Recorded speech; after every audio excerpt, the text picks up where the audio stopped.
Ladies and gentlemen, a brand new look.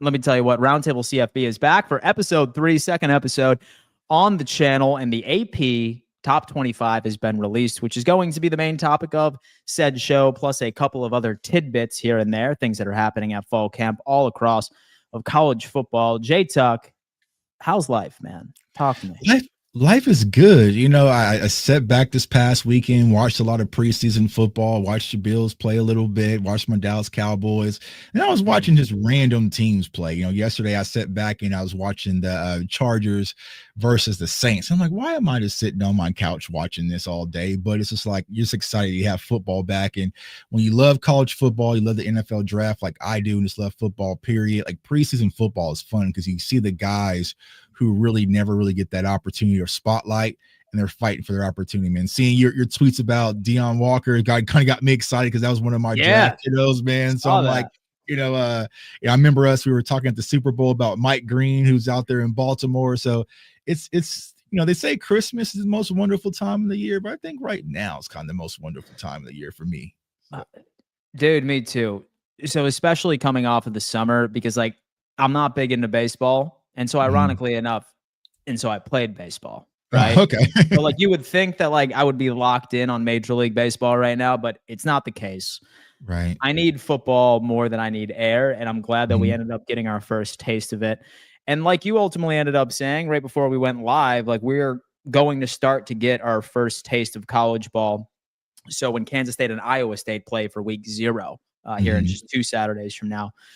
But big piece of news today is obviously the AP Top 25, which is somewhat similar to the coaches poll, but I did kind of want to start off with this news tidbit. John Gruden, my friend, he was seen, all right? He was seen speaking to the Georgia Bulldogs, saying that he wants them to destroy dreams and become nightmares in the SEC. But the big thing, the big statement was, I'm being honest with you, I do not bullshit either. I want to coach again. I die to coach in the SEC. I would love it. I would effing love it. All right. Now, this could be Gruden just being Gruden, but a lot of college football personalities are hopping onto this. So, question for you.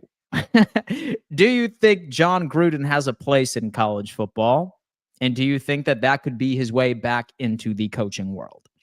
Yeah, I 1000% do. And there's also new John Gruden news as well, because he just won his lawsuit with the NFL today as well. So, oh, damn. Yeah. I think that I just saw a few seconds ago before I hopped on. So I thought that was the news you were going to talk about. So, you know, for me, I like John Gruden. I mean, I'm a huge fan of his YouTube channel because I'm a football nerd. I'll just sit there and just hear him talk about ball nonstop because he just has so much knowledge. A lot of people don't understand. Like when he was in, it was at Pitt, right? He's the coach at Pitt with Mike McCarthy. So he has some ties to the college game as well, also the NFL game. And I think that the one thing I can say about John Gruden, if you watch his content and you watch like the Quarterback Club, right, he can speak to these college players. I mean, I love when he had Jackson Dart on, and he had Quentin Ewers on, some other guys in the draft. So I think he'll be a great fit in the college football game. I think with the NFL is too much red tape, but just to get back into coaching, because you can see someone who really misses it, because the way that he breaks down the games and the scouting reports and stuff like that. You know, I remember last year he broke down the Cowboys versus the Ravens. And I was like, oh my God, like he probably broke down the Cowboys and Ravens better than our own coaching staff, right? So he just truly loves the game. So I would probably love to see John Gruden back in the college ranks. Now, would it probably be SEC out the gate? Maybe not, but it can always be the opportunity to kind of work his way back in. So my thing is, say that it is the SEC, like you have to think of some of the coaches that are on the hot seat right now. Surprisingly enough, I do think this is make or break for so the Sooners head coach in Venables. Right. I have a feeling that if he has yet another down season, because he's had a roller coaster over there, now that he ends up bringing in Mateer from Washington State, that position could be opened up if, for example, that the Sooners don't live up to expectations. Same thing with Kentucky.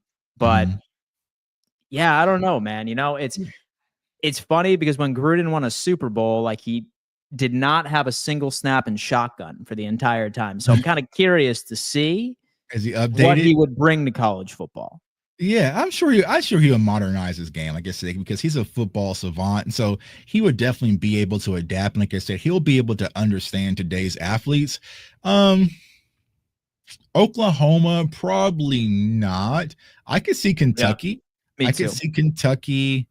I'm trying to think where else. Yeah, probably not Oklahoma. Trying to think any other SEC schools. Possible. Nah, Tennessee. Like it has to be a school that kind of has some elk about them, right? That can Yeah, handle John Gruden, So I think Oklahoma, especially if they do go off a down year, Oklahoma's a little soft. Maybe that's the poke in yeah, me coming out, but I don't think they're built for John Gruden. But I can see a school like Kentucky, like a yeah. school is kind of on the up and up. They have tons of talent, but just haven't really gotten to that over the hill. I think they could go Yeah. with John Gruden, And for some reason, or Florida State. Florida State, dude, exactly. Like I was just about to say that for some reason, Gruden and the Big 12/ACC is Right. just That really fits. standing out to me right now for Gruden, right? Some Right. Gruden grinders out there, if you will. Yeah. For a Next school thing that I really was needs a name and some popularity and kind of a conference like the Big 12 and the exactly, ACC could definitely use. I mean, yeah. can you imagine Gruden in the ACC coaching Oh versus my, Belichick? Like that would be a fun matchup. So it's a blast from the past right over yeah. there. But tell you what, man, thoughts on the Notre Dame quarterback situation? According to reports, it sounds like CJ Carr and Kenny McKinchey are neck and neck with no clear separation. Now, Mm, Notre Dame obviously has the best running back in all of college football. So, does mm. it really matter? And does it really change our overall expectations for this team? Have you heard anything? And who are you siding with this overall quarterback competition? To be honest with you, I really haven't studied either quarterback. So I'm not going to sit here and say I'm favoring leaning one way or other. But you're right, right? Notre Dame has talent across the board. They have talented wide receivers. We all know what their running back can do. I feel like he's going to be Jeremiah Love's going to be one of the best running backs in college football and also the NFL draft. But when it comes to beating some of the teams, right, when we start to talk about in December, winning the college football playoffs, then the quarterback position is definitely going to be extremely important. So they're going to have to get it figured out. But there's a lot of teams, right? We kind of saw it with Texas last year with Quinn Ewers and Arch. Like it was Quinn's team, kind of, sort of, but it was kind of Arch's, So, a lot of these schools at the college football level, they have these quarterback controversies. Like we talked about it, last week with Michigan. There's going to be some other schools that kind of have the same scenario. So let the best men win. And I think that's the benefit of college football. When you bring in these 5-star athletes and you have the transfer portal, all this talent, you're not really safe unless you are really that guy because they're loading up their rosters and you can be replaced. So For some reason, I have a feeling that it is going to be CJ Carr, but mhm, I mean, I guess a lot can change going into it. mhm, But that is what this season is all about. It's speculation. But one thing we right. can't speculate anymore is the AP poll that was just released earlier this morning. We finally have our answers of what all of where the college football teams stand according to this AP poll. Mhm. And it is right in front of you, ladies and Boom. gentlemen. We have the Texas Longhorns being at the number one spot, followed by Penn State, followed by Ohio State, Clemson, Georgia, Notre Dame, same thing with Oregon, Bama, and then with LSU and Miami rounding off the top 10. Mhm. Somewhat similar to what we saw from the coaches poll this previous season. And right as you can see, a lot of people are upset that their favorite teams were not Mhm. featured on said list. But what are your biggest takeaways from the AP top 25, J Tuck? I think there's some shifting in the top 6, right? Of course, we get Texas as the consensus. Penn State, Ohio State, we had that conversation last week. So it's tomato, tomato. Ohio State has the opportunity to move up week 1 if they mess around and beat Texas, which I think is going to be a tight game. And then you do have Penn State. I think the one thing that really stood out for me is that when you look at the coaches poll, there was a wide margin between Texas and Ohio State versus the AP poll between Texas and Penn State. But it all comes down to college football fans. Like, who do you really put your, your confidence in, the media or actual coaches? Now, for someone, I am a voter. I didn't vote. I don't check my emails like that. Oh, you didn't vote, man. Come on. I didn't vote, because I would probably have like Florida State up there. I was about to say, man, Florida State would have been 25 now, brother. Top 10, Kansas up in there. So I didn't check my emails. So, I think that the top 6 is probably where the conversation piece is. I know when we went over the coaches poll 2 weeks ago when we first started, we talked about the Sooners not being there. You do have the Sooners now at 18, which we'll probably talk about here in a second. But overall, I mean, Penn State, Ohio State, I understand it. I know Clemson is ahead in the AP poll. They were a little bit behind in the coaches poll, right? Because I think in the coaches poll you had Ohio State. Yeah, we could pull it up. Yeah, I think, okay, yeah, Texas, Ohio State, Penn State, Georgia, Notre Dame, Clemson, the top 6, and then media's Texas, Penn State. So, I mean, you had shifting between really Georgia, Notre Dame, and Clemson, which, I mean, it's flavors of ice cream. I can make an argument for either. I really do like Clemson, but when you compare what Clemson did last year versus the SEC, they didn't do too well. So maybe that could be the reason that, the coaches poll kind of had them at 6 versus the media had them slightly higher. But, overall, for the top 6 is concerned, I think I'm not too bothered by it. I think everything else outside of that was pretty much standard. Illinois, right? Illinois. So we've been talking about Illinois. They keep just popping up, right? Because I know they're still here. They haven't won 10 consecutive games since like 2001 or something like that. And so I really started to dive deep. Okay, what is the Illinois thing? Okay, we understand they had some wins last year versus Nebraska. They lost to Oregon, who I think Oregon was number 1 at the time. They beat Michigan. It's upset by Minnesota. They beat South Carolina in the bowl game. I know they have like almost 19 to 20 starters returning, so that could be it. But I think the thing that's probably giving people the boast of confidence when it comes to Illinois is when you look at the schedule, they have Ohio State, but I don't think they play Michigan. I don't think they play Penn State either. So they kind of get to avoid the big dogs. I think they do have Wisconsin on the road. And I think who else do they have on the road? I just looked a second ago. So I think they have Wisconsin on the road, but a lot of their games are at home. That's inside the Big Ten. I think there's like 5 Big Ten matchups that are at home. So their schedule is kind of like 19 returning starters. Their quarterback, I think his name is Altmaier. He threw for like 21 touchdowns, 6 interceptions. So he's decent. And they run a lot of close games, and they had some returning guys. So I think that's probably where the confidence in Illinois is really coming from, that, hey, you have returning guys. They won some good matchups last year. They beat Kansas as an underdog last year as well. I think Kansas ranked like 19 at the time. So they had some good wins, beat South Carolina in the bowl game, returning starters, and favorable schedule. That's probably why you're seeing Illinois constantly pop up in the AP and also the coaches poll. So it has to do with their schedule. And you know what? Like, we were talking about how we thought that Indiana, like, we'd still give the edge to Indiana, and looks like we will ultimately end up having our answer Indiana, by the 4th week. Indiana on the road. Yeah, there you go. So by the 4th week of whether or not that Luke Altmaier is really that guy. An interesting storyline coming out of Florida. They ended up asking their head coach earlier today, saying, hey, if there was a game on Saturday, would DJ Lagway play? And he goes, well, we're not playing on Saturday. So with a quarterback that has such a massive injury history, what are your thoughts on the likelihood of this kid actually playing a full season for the Florida Gators?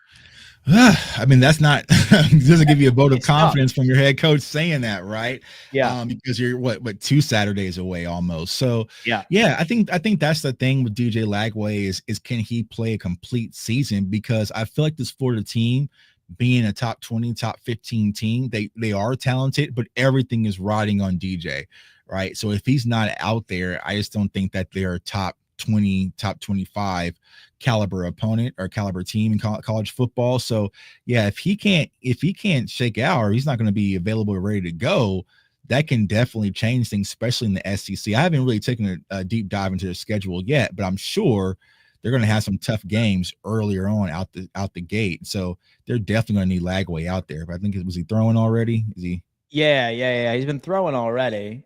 Yeah, let's see what he is. But still left to be determined whether or not that he's actually going to be. What does their schedule look like? No. It's good because I'm actually curious as well to unpack a lot of these schedules and see what they have. So start off with LIU. Okay. Which is a small school. It appears it doesn't even have a logo on Google. So I think we can go on ahead and imagine we could chalk that up for a win for the boys in Gainesville. Mm-hmm. South Florida, but then afterwards, it does get pretty intense. You have LSU, you have Miami, Texas A&M, Mississippi State, which is going to be a win. Right. Georgia, right in the greatest cocktail party, right on the East Coast, followed by Kentucky, which is favorable. Then Ole Miss, which is a team I kind of want to talk about because they had a lot of turnover later. I'm not sure about that one. You have Tennessee, and then you have Florida State for the rivalry game at the end of the season, which is clearly a loss, right? You're right. Yeah. Which is clearly a loss right against. And so my boys' team, the Florida State Seminoles, but thoughts on their schedule, right? Like, what's the likelihood that they could maintain this or even climb the rankings here? Yeah, that schedule is brutal because, I mean, you get the 3 or so cakewalks, and then you get brutal. Like, that's going to be a tough road for Florida.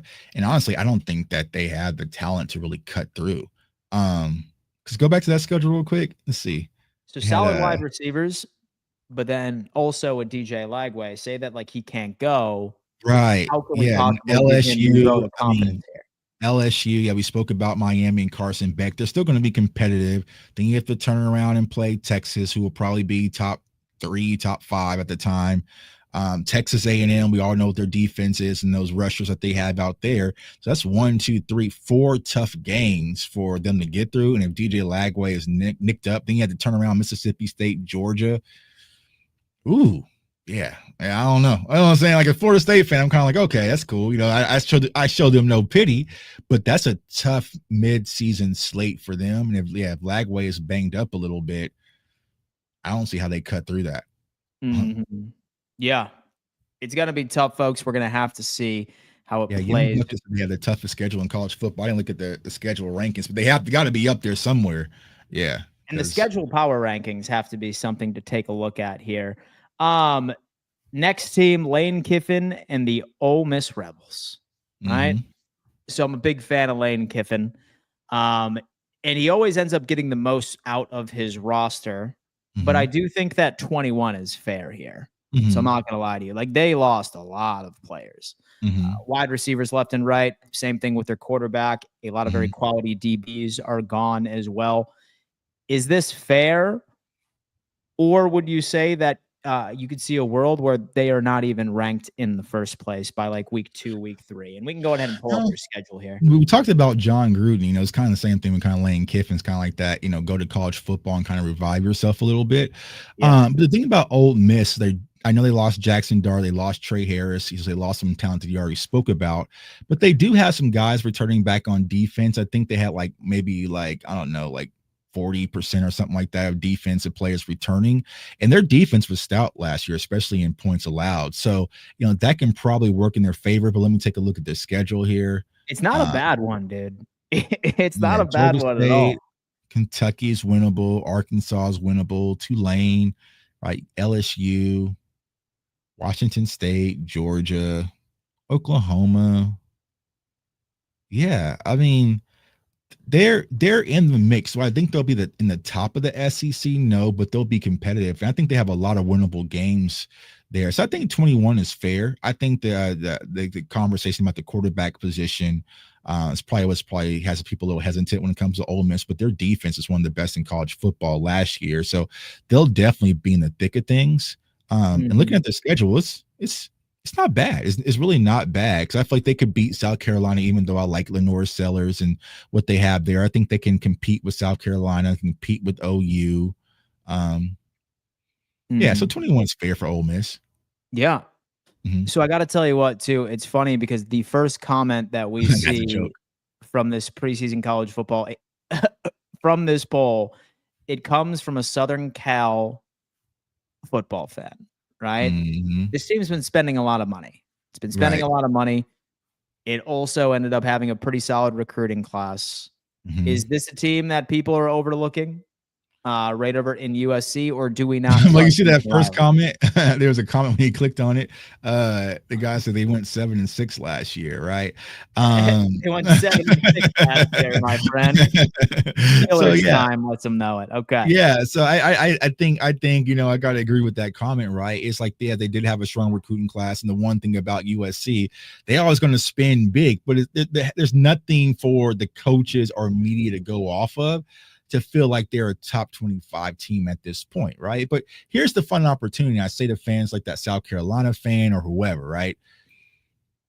You get the opportunity to prove it. Like it's not set in stone. So a lot of people get hurt by the preseason polls and the AP and the coaches poll. Like, why are we not in it? Okay, well, just go prove yourself and go win football games. You'll be in it the following upcoming week. So for USC, I feel like they do have some talent out there, especially at the wide receiver position. But you're going to have to go out there and prove it. And I feel like they definitely can. I didn't look at their schedule as of yet as well, but they definitely have the opportunity to prove it. They could crack Boise. They can probably crack Tennessee. They can definitely crack the top 25.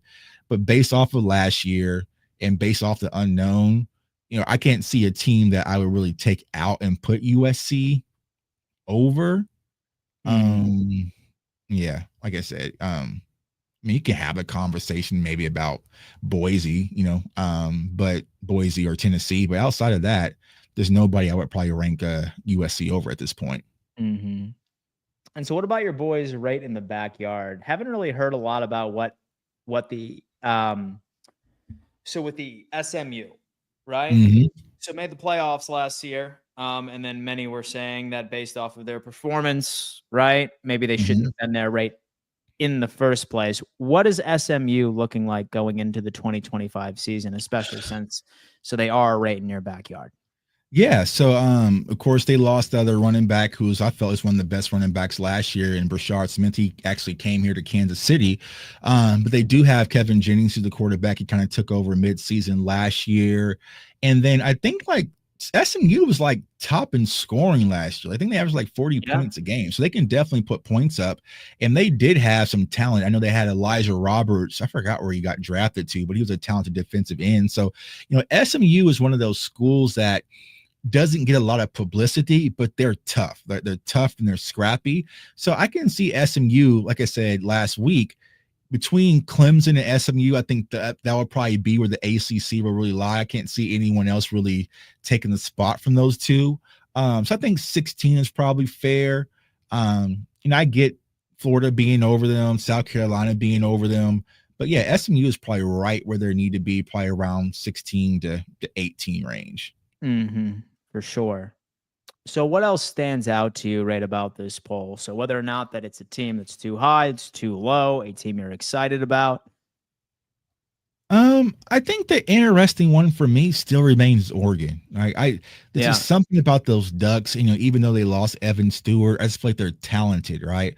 I know they have a new quarterback in Dante Moore, so that can probably be the reason. But I think that Oregon can probably be one of those competitive teams, especially in the Big Ten. I haven't looked at their schedule either. I probably need to start breaking down all the schedules as we gear up. But No issue. But yeah, I feel like okay, you have Penn State, you have Ohio State, but outside of that, Oregon should be right in the thick of things. And if they could sneak one of those wins, yeah, I think Oregon will probably stand out. That would probably be my sleeper. Then also LSU. I think LSU is going to be an interesting conversation because I think Nessmeyer is probably going to be, if not the best, one of the top 3 quarterbacks in college football. He should be. Oh, yeah. And so how can they propel themselves in LSU, but also something's my gut I don't know. I'm just feeling Alabama this year. I feel like, last year they're kind of just learning, life post Saban. Jalen Milroe, he's a phenomenal athlete. He's a creative player. I mean, if you played the video game, you know how talented he was, right? But I feel like Alabama's going to surprise a lot of people and kind of get back into the thick of things in the SEC. So I can see Bama, LSU probably being where they're at, but I can see them kind of moving up in the ranks throughout the course of the season. Oh, yeah. This is the one team I'm just still not comfortable, even though the loss of the quarterback is Tennessee. Just Me don't too. trust them. We'll have to see who Boise really is. Was it really carried by Ashton Genty? We'll see how that unfolds. But overall, I'm not too upset at the AP poll. It's pretty much spot on with the coaches poll. We've already talked about Michigan. I think their quarterback situation, when they get against that stabilized, they can probably be a really good team if Underwood really takes off early in his career. Iowa State, they'll probably be in the thick of things when it comes to the Big 12. Texas Tech, they'll probably rotate. So yeah, I think overall the AP poll. Let's see how many 1, 2, 3. How many SEC schools? 1, 2, 3, 4, 5, 6, 7, 8 SEC schools. It's quite a few, man. Oh no, 9 actually. 9. So yeah. SEC is the king, like we said last week. In fact, I'm telling you what, man, last year when they only had 3 representatives right in the playoff, I have a feeling that it switches this year. I really do. I have a funny feeling that we're going to be seeing 5 teams from the SEC make the playoffs. Yeah. So my picks are obviously going to be Texas. You have Georgia, so you have to put them there. But then I'd probably also include so with LSU. And then I'd probably also end up putting in, who else am I throwing in there? South Carolina for my boy John. I'm also very high on Lenore Sellers. Lenore Sellers. He could potentially sneak in. And then also give me, I'd say Bama as well, right? Yeah, Bama. 5 of the SEC teams will represent in the college football playoff. Speaking of I agree. Texas, lock. Georgia, lock. I'm going to lock in Bama too. I'm going to say Bama's a lock. Yeah. And then you're having the conversation between maybe LSU and South Carolina, maybe sneaky in the back half. Maybe Florida has something to say about it if DJ Lagway, Well, if Florida cuts to that schedule, I think, if Florida cuts to that schedule some way, somehow, they'll definitely be in the thick of things and be in the conversation. So I'm aiming for probably 4 out of the SEC. I felt like what happened the previous year, with, I know. And Florida State getting screwed over. They were kind of hesitant by cramming a lot of SEC schools in there. But I think once we look up at the end of college football, as we gear up for playoffs, some of the schools are going to be undeniable. Texas, Georgia, I will say Bama, and then I'll let South Carolina and Florida kind of duke it out in LSU. So I'll tell you what, man, it does sound like the boys over at South Carolina are very pleased with their ranking, right? Right now we have their social team flexing the number 13.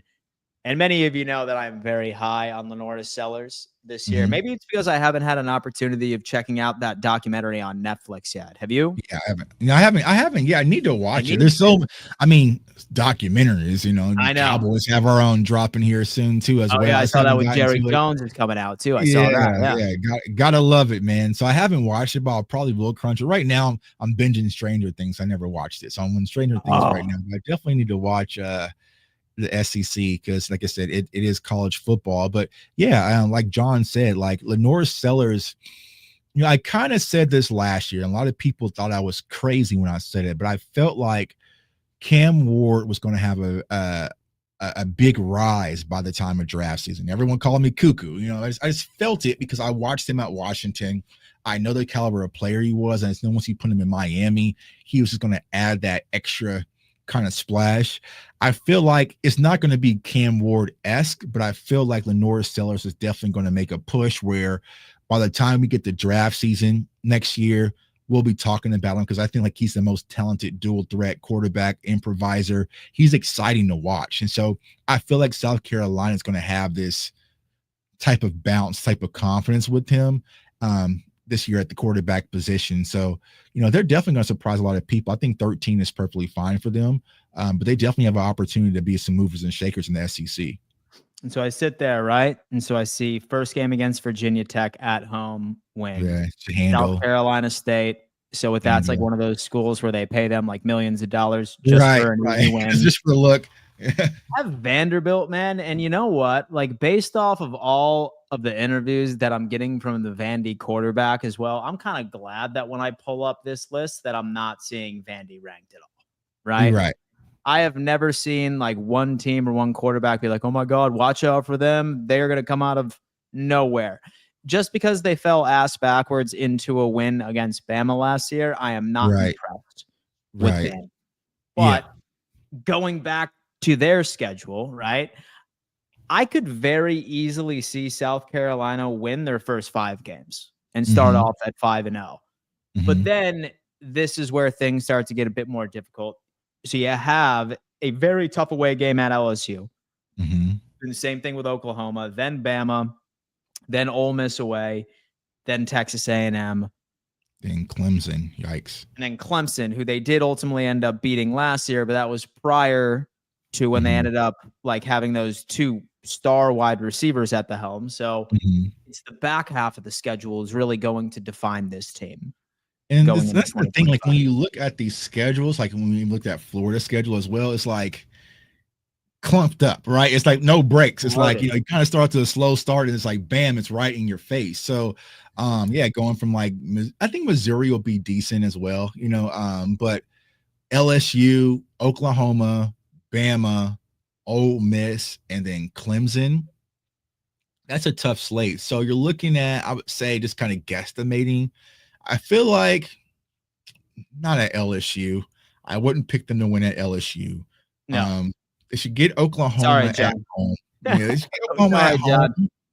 Probably not Bama at home. They can get Ole Miss.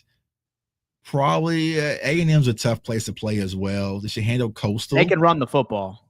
Yeah. And then it comes down to Clemson. So you're looking at maybe three losses, 3 to 4 for South Carolina earlier on. So, but they can get one. That's all they really need. So with how competitive this is as well, I feel like we should have this conversation based off of like this year in college football. Like I do feel like it's a hell of a lot closer. Like I don't think that there's really some 1 or 2 teams per conference that are dominating right now. Is there a world where you could potentially see a 4-loss team squeeze into the playoffs based off of all of these sort of hard schedules we're looking at right now? Depends on what conference. SEC, Big Let's Ten. Go SEC, yeah. Yeah, SEC, yes, right? And it depends on how those games are. So let's talk about South Carolina. Let's say, they may beat Bama, right? But then they lose to Clemson by a field goal. It's going to be the optics of how those games look. They just can't get embarrassed, right? Because I think that's what's going to be held against them. But they have some close losses and tough matchups. I think they still should probably be getting in maybe 3 or 4, as long as they're not upset losses, right? But they're going to actually have to have some wins that has volume. So those slate that we just talked about, you got to get somebody, right? And just beating Oklahoma wouldn't be enough. So you would have to like go on the road and beat LSU. But let's say you lost to Alabama, and then you turned around and lost to Clemson by 3. I think that would kind of balance itself out. But if you turn around and just beat Oklahoma, maybe, but then you lost to Bama, you lost to Clemson bad, right? That probably wouldn't get them in. Yeah. We'll see, J Tuck. We will see. It's gonna be fun. It's gonna be, and like you were saying, I don't see a massive wide margin in college football this year. I think that's why it's gonna be exciting, right? It's not because even when you looked last year, you saw Ohio State, you saw the team that they were building, because I liked Will Howard, so I'm like, all right, they had brought in Judkins from Ole Miss, and you had Travion, and I'm like, Ohio State is just stacked, right? But I feel like, you have some good teams, but they do have some faults. They do have some question marks. Even with Texas, is like, okay, is Arch going to be what people think he is, or is there going to be a learning curve, right? Ohio State, who's going to be the quarterback? They're going with Julian Sain, or, so it's going to be like these different conversation pieces.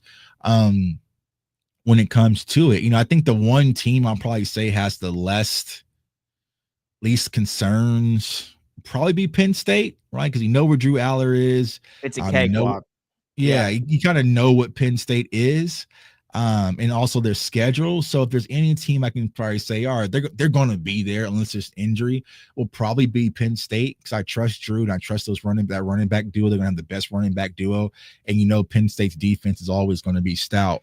So yeah, I probably think like Penn State is the one school that has the least question marks, but can they win those big games? Ohio State, and once we get to the CFP, we'll see how that all shakes out.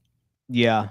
So you got to say, like, where this AP poll is, that right between the Texas and Ohio State matchup, I think there's a world where we could just crown, of course, with Penn State as number 1 going into week 2. Right. Of course, seeing what happens here. Right. Say that Ohio State wins, then I have a feeling that it's going to be Penn State at number 1. And when I end up looking over at their damn schedule, it's kind of hard for me to even pick out a loss. Maybe against Oregon might be pretty tough. But then afterwards, you have UCLA, Northwestern, Iowa. This is going to be tough at Ohio State, but yeah, they should be floating until they get to Ohio State, so that can be the matchup. So by the time they get to Ohio State, they should be undefeated. And so that'll be, what's that, November 1st? That'll be a fun matchup at Ohio State. It'll be a good one. I might try to go to that one. But yeah, that'll be an interesting matchup, because Penn State should be undefeated, and hell, Ohio State could be undefeated as well. So yeah, dude. Time will tell. But folks, that's gonna have to do it for another episode of Roundtable College Football. We appreciate you tuning in. As always, please do us a favor, hit that thumbs up sign, subscribe, and turn on bell notifications so you never miss an episode. Mondays and Thursdays at 6 p.m. EST. Mr. J Tuck, you have anything for the people right before we send them off on this beautiful Monday? No, man. Appreciate you guys for tuning in. Like I said, it's going to be fun. We are around the corner from college football kicking off. I just looked at my schedule. So the Kansas Jayhawks have Fresno next Saturday at home, and they got a brand new stadium that they've built. And so it's going to be, lights, glitz, and glamour. So it's going to be a fun time. Like I said, I love just watching college football, and you can just feel the excitement, the atmosphere already in the air. Like I said, that'd probably be a fun game, because I've been to Florida State, Miami, but I haven't been to like a big rivalry game outside of that. So I like to see Michigan, Ohio State, or Penn State, Ohio State. So I might try to go to Columbus to see if I could, make something happen. I need to definitely go to LSU. Death Valley. So yeah. And from what I understand, right down in Florida is also an experience. The swamp. Go down the swamp. Yeah. Does Florida State play it in Florida? Were you playing in Florida, or was it in Tallahassee? I think it's in Tallahassee this year. Okay. Yeah. Yeah. I'm a sore loser. I don't like going on road games when I know my team's going to get dog walk. Exactly. You save money on the hotel, and travel and stuff. It's all right. I'll get my heart broken for free at home. You know what I mean? That walk to the Uber pickup is horrible. So I'll pass on that. But maybe if Florida plays, another team, I might go down to the swamp and check it out. So. Yeah. Why not? But folks, that's going to have to do it. We sincerely appreciate you for tuning in, and we'll see you on Thursday. Doses.